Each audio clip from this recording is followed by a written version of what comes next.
Olá, sou Indira Sagueira, sou pesquisadora no projeto Observatório do Mangue, e hoje a gente vai falar sobre revisão sistemática e meta-análises no intuito de incentivar a fazer pesquisas e revisão sistemática. Então, bora lá. Bom, falar um pouquinho do Observatório do Mangue. Ele é um projeto apoiado pelo CNPq atualmente. Ele tem o intuito, né, de trabalhar com ciência cidadã e monitoramento dos impactos ao longo da costa brasileira, onde tem manguezais. A gente trabalha em comunidades que estão dentro de reservas extrativistas. Aí vocês podem conhecer um pouquinho mais do projeto, entrar no nosso site e também nas nossas redes sociais, né? Instagram, TikTok e YouTube.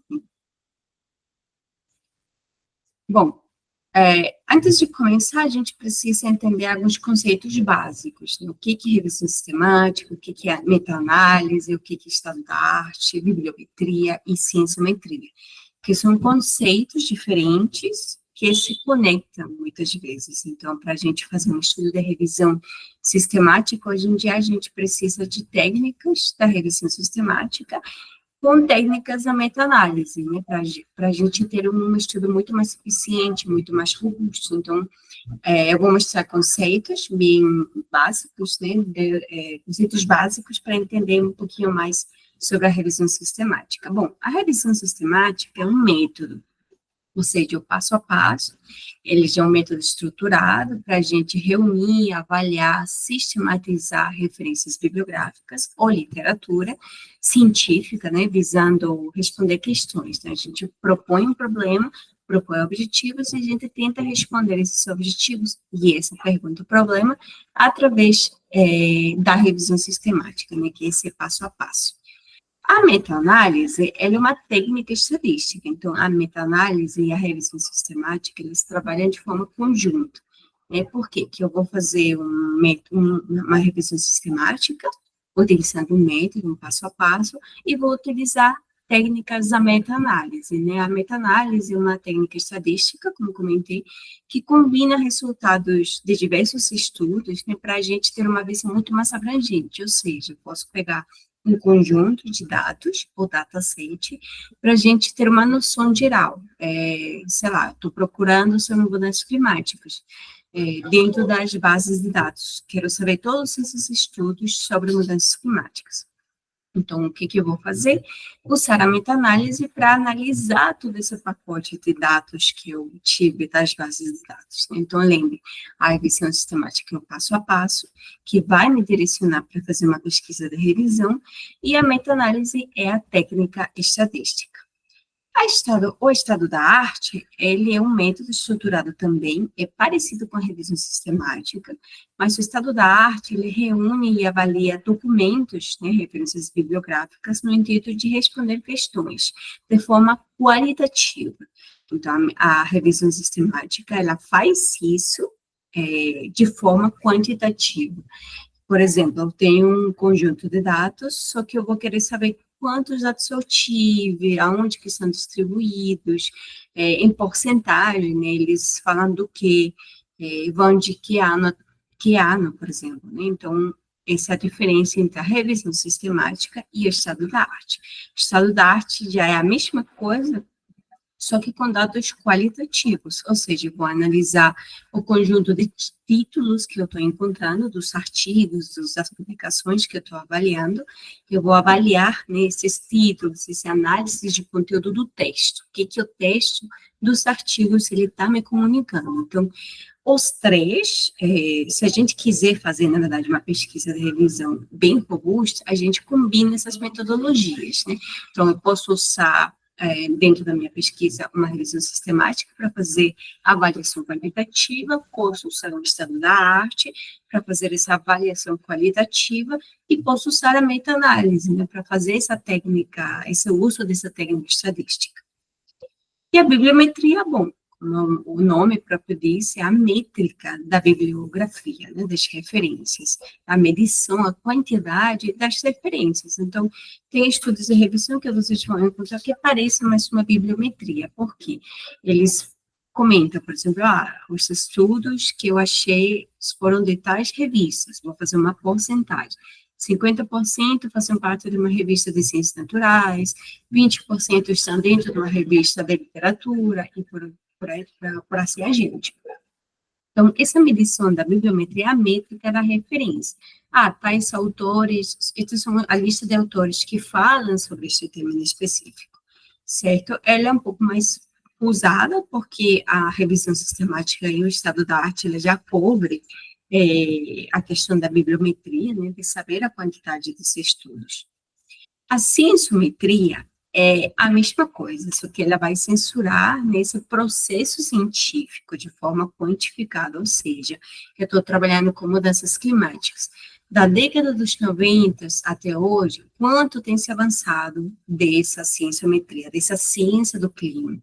Então, eu vou quantificar, vou tentar quantificar, tem se avançado, sei lá, uns 60%, tem se descoberto, né, tem havido novas descobertas em relação às mudanças climáticas, na área da saúde, por exemplo, né, que é pouco estudado. Então, essas são as diferenças e são os conceitos básicos para a gente começar a fazer a nossa pesquisa de revisão. Os pontos-chave que eu aplico, né, por que eu faço uma pesquisa de revisão?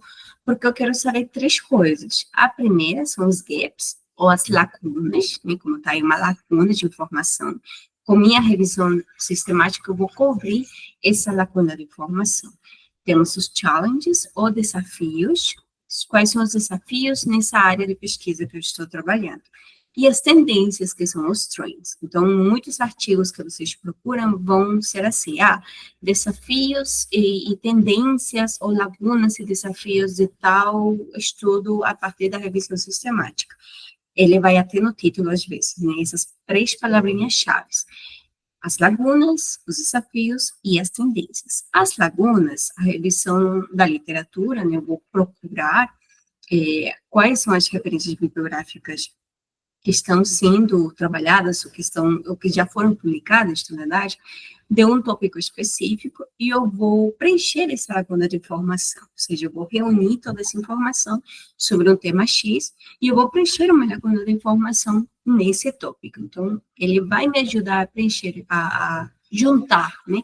Porque a pesquisa ela é muito espalhada, né? A gente vai trabalhando de diversas formas, desde diversas áreas, e o que a revisão sistemática que ela traz união, né? Ela junta todos esses pedaços de ciência que estão espalhados, pedaços de arquivos e referências, de documentos científicos que estão sendo publicados em diversas áreas, e eu vou juntar através ou a partir da revisão sistemática para preencher essa lacuna. Então, esse é um ponto muito importante que a revisão sistemática me ajuda a preencher, no caso. Os desafios, bom, eu vou descobrir, né, a partir dessa revisão bibliográfica, eu vou avaliar uma escala temporal, ou seja, num tempo específico, eu posso obter dados desde a década dos 90 desses estudos até hoje. Então, são mais de 2 décadas, por exemplo, para a gente avaliar. Pode ser 30, 40, 50 décadas, para a gente avaliar esses dados dos documentos científicos que foram publicados sobre um determinado tema. Então, aí eu vou conseguir identificar esses desafios, né? De lá para cá, o que tem se avançado? Né? Quanto de ciência, quanto de informação a gente tem obtido a partir dessa minha procura. E as tendências vai me ajudar a ver o futuro, né? A prospectar um futuro, permitindo identificar, por exemplo, futuras pesquisas, permitindo identificar padrões, principalmente. Esse é um ponto muito importante, né, nas tendências, no caso. Então, ela vai me dizer, eu achei isto, e eu vou prospectar alguma coisa, né? A partir das pesquisas que eu tenho procurado, pode ser feito isso, ou o padrão, né, segue a mesma linha de pesquisa, mas falta preencher algum tópico dessa grande pesquisa, né? Então, mais para frente a gente vai procurar, vai ver com exemplos, para visualizar melhor como funciona esses três aspectos. Bom, as características dos estudos de revisão, eles são as mesmas características que uma pesquisa, que segue um método científico padrão, né? Essa pesquisa de revisão, ela tem que ser transparente, tem que ter rigor, tem que ser sintética e tem que ter um objetivo específico. Transparência porque a gente precisa informar quais são os dados reais que a gente achou, né? E de quais fontes, de quais sessões, de quais tópicos os estudos. Isso vocês vão conseguir ver na aula prática. O rigor tem que seguir esse passo a passo, tem que seguir um rigor da procura dos dados, né? Então, existe um passo a passo, existem várias metodologias que ajudam a gente para fazer esse passo a passo, né? Desde a definição das palavras-chave até a base de dados, e até as análises que a gente vai fazer, na verdade. Então, tem que ter esse rigor científico. A síntese, bom, porque a gente vai sistematizar, né, de forma coerente e coesa esses estudos que a gente encontrou. E, obviamente, tem que seguir um objetivo, a gente tem que propor um objetivo e tem que ser cumprido até o final, né, a gente não pode se perder no meio do caminho, no meio da procura da informação que a gente está obtendo, porque a gente vai trabalhar com dados, com muitos dados, então vamos descobrir muitas coisas, né, sobre um determinado tema, então a gente sempre tem que ter essa objetividade. As etapas do estudo de revisão, bom, são as etapas de uma pesquisa como outras pesquisas, né? A primeira, a gente faz essa formulação da questão da pesquisa, que pode ser uma pergunta, eu posso fazer uma pergunta de revisão sistemática mesmo, por exemplo, quais são os estudos que estão sendo desenvolvidos sobre mudanças climáticas e fake news, por exemplo, um exemplo. É uma pergunta, problema que eu vou responder a partir dessa revisão sistemática que eu vou fazer. O segundo passo é a estratégia de busca, ou seja, eu vou propor um protocolo, um passo a passo de pesquisa que eu vou fazer, né? Que eu vou ter que seguir, na verdade. Como vai ser essa estratégia de busca? Eu vou ter que desenvolver as palavras-chave, vou ter que definir as bases de dados, eu vou procurar na Web of Science, eu vou procurar no Scopus, eu vou procurar no Google Scholar, no Google Acadêmico, então, vou ter que definir isso. E o passo 2 e o passo 3 estão ligados, né? Porque no 3, vou realizar esse protocolo, vou colocar um papelzinho, que às vezes vá como arquivo suplementar dentro do artigo de revisão, por exemplo, vou colocar nele o passo a passo, né? Primeiro, quais são as palavras-chave que eu defini, quais são as combinações, quais são as bases de dados, qual é o fluxograma, por exemplo, que eu vou ser transparente, né? Vou ir filtrando a informação, os dados que eu for achando. Então, esses dois pontos, duas etapas são ligadas, né? Etapa 4 é a extração e síntese dos dados, ou seja, eu defini meu protocolo, esse passo a passo, e depois eu vou fazer o quê? Vou extrair os dados, né, seguindo esse protocolo. Então, meu protocolo vai dizer, eu tenho palavras-chave como mudanças climáticas e fake news, a combinação delas. O que eu vou fazer? Vou extrair essas palavras-chave, esses documentos que contêm essas palavras-chave, na verdade, dentro das bases de dados que eu escolhi. E o último passo é a visualização e interpretação, né? De todo esse conjunto de dados que eu tive, eu vou ter que analisar, eu vou ter que visualizar. Então, essa visualização vai me permitir interpretar, né, esses dados. O que eu achei e de que forma eu achei, por que isto interessa para a população, para a comunidade acadêmica, né? O que minha pesquisa vai dizer? Então, esse é outro ponto-chave. São as etapas, no caso. Essas são algumas metodologias para pesquisas de revisão sistemática. O primeiro método, na verdade, é o PICO, que tem um nome, é uma abreviação, na verdade, que ele define o problema, define a intervenção, comparação e resultados, e é essencial para formular questões de pesquisa. O método PAUSA, que também é abreviação de protocolo, busca, avaliação, síntese e análise relatório, que é uma abreviação em inglês, ela estrutura de maneira, ele tem esse passo a passo, né? Então, a diferença entre ambos se complementam, na verdade, né? Um puxa o outro, porque um vai te ajudar a definir o problema e os tipos de estudos que tu queres incluir na tua pesquisa de revisão, e o outro vai te ajudar a ver esse passo a passo, né? E o último, o método SODI, que a gente propôs dentro da pesquisa, né, de revisão que a gente fez, é um artigo, na verdade, Ele inclui a revisão sistemática, o uso de ferramentas de acesso aberto, né, para a gente poder visualizar essa informação que eu estou coletando, e facilitando encontrar essas lagunas, né, preencher essas lagunas de informação.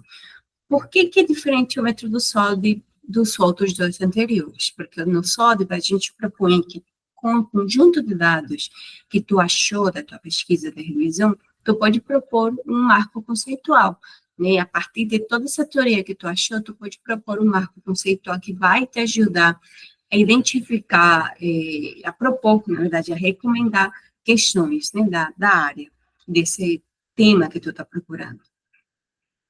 Bom, o método PICO, ele é um frame, um marco, na verdade, né, o PICO, como eu falei, significa população, intervenção, comparação e saídas, .com. Ele ajuda a estruturar a pergunta da pesquisa, né, garantindo que todos os elementos sejam considerados, todas as palavras-chave têm que ser consideradas nesse sentido. Te ajuda a definir os termos de busca, tu vai propor quais são as palavras de procura, né, e os bancos de dados também, e o tipo de filtro de busca, né, quando a gente faz uma procura na Web of Science ou na Scopus, né, que são duas bases oficiais da comunidade científica, tu tem que indicar a seção dentro do documento que tu querer achar essa palavra, né? Se vai ser no título, se vai ser no abstract, se vai ser nas palavras-chave, se vai ser em todo o documento, porque se a gente parar para pensar um pouquinho, se eu quero procurar os estudos que falam sobre mudanças climáticas dentro dos artigos, eu tenho que procurar a palavra quantas vezes e aonde, em que parte do documento essa palavra aparece. Então, muitos pesquisadores vão colocar mudanças climáticas lá nas conclusões, mas não significa que o estudo realmente esteja abordando mudanças climáticas. Então, tudo isso tem que ser definido no protocolo de pesquisa. O método PICO, que é um framework também, né, ele tem essa abreviação por causa das siglas, né, dos conceitos, que é população, intervenção, comparação, saídas e contexto. Né, ele também te ajuda a identificar algumas perguntas, né, por exemplo, eu coloquei a população, aonde que tu quer procurar? Aonde que tu quer fazer a procura? Né, qual vai ser a tua escala espacial? O contexto, o nível de abrangência. Eu vou fazer uma pesquisa de mudanças climáticas no mundo todo, então vou procurar estudos no mundo todo, nas bases de dados, ou eu quero fazer uma pesquisa no Brasil, então vou focar, a minha palavra-chave tem que ser Brasil, para eu poder combinar. E por aí, e dessa forma a gente vai analisando através dessa metodologia, né, que é um método que te explica o passo a passo, na verdade. O método pausar, mesma coisa, ele aprofundiza alguns detalhes a mais, por exemplo, no método pausar, tu tem que definir os critérios de inclusão e expulsão da procura, né, por exemplo, se eu vou procurar apenas artigos em inglês, em espanhol, em português, em francês, vou definir isso ou não vou definir, isso eu tenho que definir a partir do protocolo, né. Lá na videoaula do protocolo, vocês vão poder ver como que é o protocolo, um exemplo, e como isso pode ajudar a gente a fazer um artigo de revisão bastante eficiente. Bom, e o método SODIP, né, é um artigo que a gente publicou, vocês podem acessar através desse QR Code, ele é um artigo aberto, então vocês podem entrar, sem precisar entrar através de algum e-mail institucional, ele é de acesso aberto, ele explica o passo a passo, né, para fazer um estudo de revisão. E, bom, ele tem um intuito justamente de gerar revisões sistemáticas para propor marcos conceituais. Né? O que toda essa pesquisa que eu estou fazendo me ajuda a entender, me ajuda a propor, eu como pesquisadora, eu como interessada, né, no tema que pode recomendar a partir dessa revisão toda que eu fiz. Então, ele tem 5 passos, da mesma forma, né, fazer uma revisão sistemática de uma meta-análise, trabalhar com dados abertos, com programas abertos, perdão, para visualizar os dados, né, que é o terceiro passo. E o quarto é identificar as lacunas, as tendências e os desafios para que, a partir disso, eu possa identificar, ou eu possa propor, né, esse marco conceitual, o marco teórico. Então, na próxima videoaula, a gente vai falar mais sobre esse método. E, bom, eu espero que vocês assistam o vídeo, o próximo vídeo também, tenham gostado e tenham aprendido e comecem a fazer a revisão sistemática.